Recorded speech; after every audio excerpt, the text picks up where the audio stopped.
वा, काय छान वाटते ग ड्रेस हा तुझ्यावर. हो हो, डिझाईन. हो हो, तू दुसरा ट्राय करून घे. हो. अला या बायकांना त्यांचा नवरा, बॉयफ्रेंड, भाऊ किंवा मुलगा ह्या काय फॅशन डिझायनर असं वाटतं का? ह्या ड्रेसचा रंग कसा आहे, ह्याचं डिझाईन कसं आहे, ह्याचे टेक्स्चर थोडे लाऊड आहेत का? बरं, या सगळ्या प्रश्नांची आमच्याकडून नेमकी काय उत्तरं अपेक्षित असतात ह्यांना?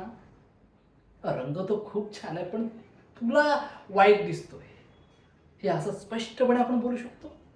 नाही. मग तुला जो पाहिजे तो घे आणि चल ना एकदाची. पण आम्हाला 50 वेळा ट्राय करायचं आणि त्यातून घ्यायचं फक्त एक, आणि मग दुसऱ्या दुकानात जाऊन पुन्हा सेम प्रोसेस. और कंप्लीट टॉर्चर आहे यार, टॉर्चर. वाव, काय कमाल ड्रेस आहे गं. खूप खूप गोड वाटते तुझ्यावर हा ड्रेस. हो हो, हाच ड्रेस घालवलीस तू. अगं अगं, सॉरी अगं, माझं मी विसरलो अगं. रोहन, माती खाल्ली अगं. ऐक ऐक ऐक ऐक,